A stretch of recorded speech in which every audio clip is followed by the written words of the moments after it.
آیت نمبر 8 اس قالو، اور یہ اس وقت کی بات ہے کہ جب یوسف علیہ السلام کے بھائیوں نے آپس میں یہ کہا تھا لَيُوسُفُ وَأَخُوهُ أَحَبُّ إِلَىٰ أَبِينَا، کہ یوسف علیہ السلام اور ان کے بھائی ہمارے والد کو ہم سے زیادہ محبوب ہیں،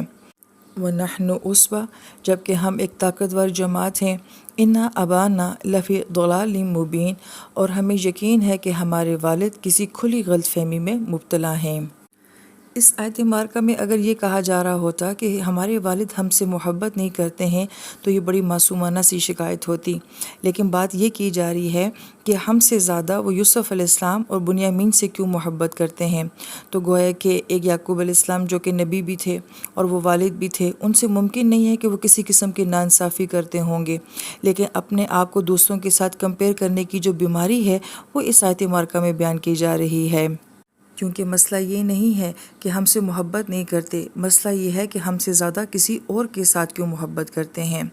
پھر اس کے بعد انہوں نے کہا کہ ہم تو عصبہ ہیں۔ عصبہ جسم کے پٹھوں کو بھی کہا جاتا ہے، خاندان کو بھی کہا جاتا ہے، یہ ایک فزیکل طاقت کے لیے بولا جاتا ہے۔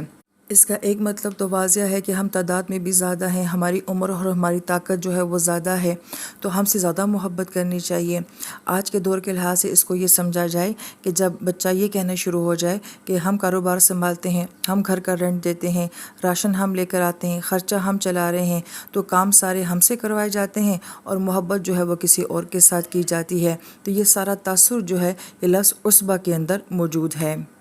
پھر اس کے بعد کس تاکید کے ساتھ کہ انا بے شک ابانا، جو ہمارے والد ہیں، لفی البتہ وہ ہیں ایک بہت بڑی غلط فہمی کا شکار۔ تو اتنی تاکید کے ساتھ یہ اپنے اس والد کے بارے میں بات کہہ رہے ہیں جو محض ایک والد نہیں ہیں بلکہ وہ نبی بھی ہیں، تو ایک نبی سے تو یہ ممکن ہی نہیں ہے کہ وہ اپنی اولاد میں کسی قسم کی ناانصافی کرتے ہوں گے۔ اس آیت کو اگر قصہ آدم اور ابلیس کے ساتھ ملا کر دیکھا جائے تو ابلیس کا آسمانوں میں بڑا خاص مقام تھا، مگر اس کو اس کی کوئی پرواہ نہیں تھی کہ میرا کیا مقام ہے۔ اس کا مسئلہ یہ تھا کہ آدم کو اتنی عزت جو ہے وہ کیوں دی جا رہی ہے۔ یہاں پہ ان کے بھائی بھی یہی بات کر رہے ہیں کہ ایسا نہیں ہو سکتا کہ یعقوب علیہ السلام ان سے محبت نہیں کرتے ہوں گے، مگر مسئلہ یہ ہے کہ زیادہ محبت ان دونوں بھائیوں کے ساتھ کیوں کی جاتی ہے۔ پھر اس کے بعد ابلیس نے اپنی ساری غلطی کا الزام اللہ تعالیٰ کے اوپر ڈال دیا تھا کہ اللہ تعالیٰ آپ نے مجھے گمراہ کیا، آپ نے میرے ساتھ ایسا کیا، اور یہاں پہ بھائی بھی یہی کہہ رہے ہیں کہ ساری غلطی ہمارے والد کی ہے۔